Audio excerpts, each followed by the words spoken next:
Video technology is everywhere. Its use poses unique opportunities and unique challenges for all of us. The same is true for police. If a video recording becomes a standard part of interactions with citizens, those who protect and serve may be forced to make some difficult changes in how they execute their public responsibilities.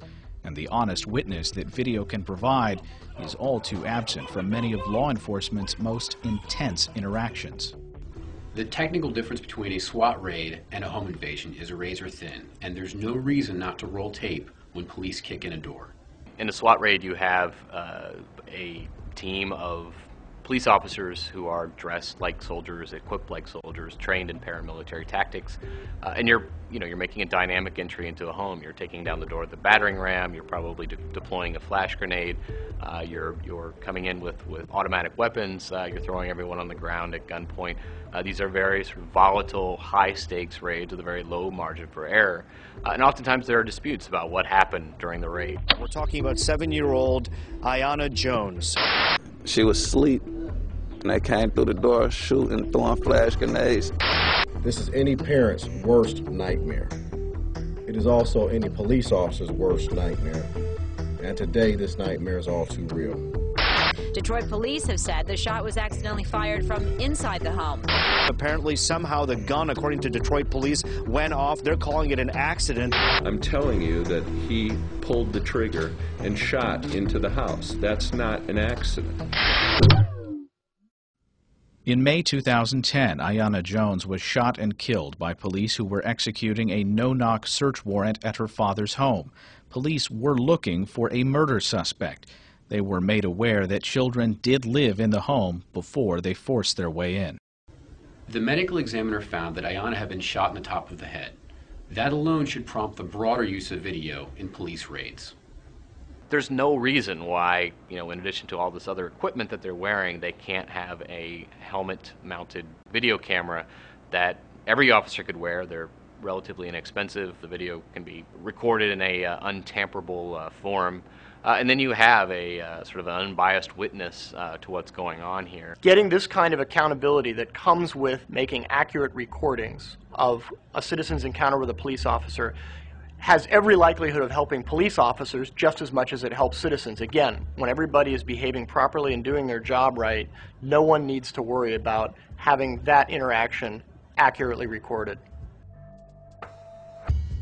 Police have often shown reluctance to record their intense interactions with citizens.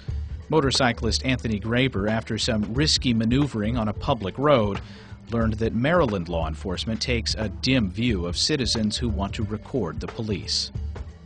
Graber was riding his motorcycle on I-95, taping the experience with a helmet-mounted camera, capturing driving fast, popping wheelies, as well as the police officer that pulled him over. The first officer that approached Graber did so with gun drawn and badge not visible. For the first 4 seconds of this encounter, it looks like a carjacking. Get off the motorcycle. Get off the motorcycle. Get off the motorcycle. State police. See your hands. Put your hands up. Graber posted video of his intense traffic stop on YouTube. And then 6 state troopers showed up at his house and arrested him for felony violations of the state wiretap statute. Wiretapping laws were designed to prevent the illegal interception of private communications and to use them as a way to threaten and intimidate citizens, to prevent them from making accurate recordings with their interaction with police officers. Is a real perversion of these laws. Thankfully, for Anthony Graber's sake, the Attorney General of Maryland agrees and recently issued an advisory opinion saying that it's unlikely that an encounter between a citizen and a law enforcement officer in the context of a traffic stop, that recording that probably won't violate the Maryland wiretap statute. The video of a woman's arrest at the Preakness shows a gotcha moment, the use of force at the end of an encounter with none of the context that came before it. This woman deserved to be arrested. She assaulted someone and then assaulted the 2 officers that responded to the complaint. One officer repeats the claim being made in the Graber case, that it is illegal to record anyone's voice in the state of Maryland. I don't know. I was just saying. Do me a favor, take a walk. Now.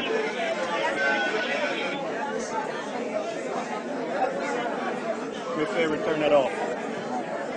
It's illegal to videotape anybody's voice or anything else against the law in the state of Maryland. Do me a favor, please. You know, there's a couple of really troubling things about the Preakness arrest. One is the blatant misstatement of Maryland law by the police officer, who essentially tells the woman who's videotaping the police that it's illegal in Maryland to make a recording, a video or other recording of public officials or of anybody in public. That's just false. Maryland law does not say that.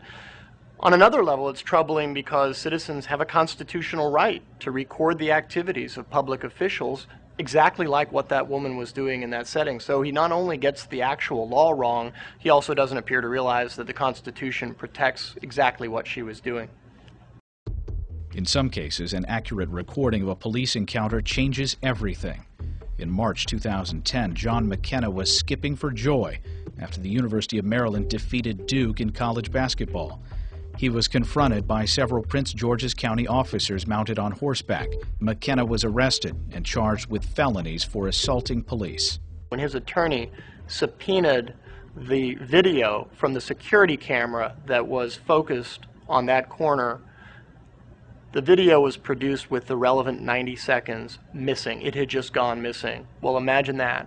This kid was not threatening anybody. He wasn't even being provocative in any way, and he was gang tackled by 3 police officers, and they beat the hell out of him with their nightsticks. And the video made all the difference. If it hadn't come to light, then the 4 officers who had in fact assaulted him would still be on the job and wouldn't be facing state and federal investigation. Now, this is in the same state now that is Maryland that is arresting people for recording police officers, and I think it demonstrates the social value in having this very explicit right that I think needs to come from the Attorney General or from the state legislature, that it will always be legal to record on-duty police officers, and that that right cannot be taken away from you.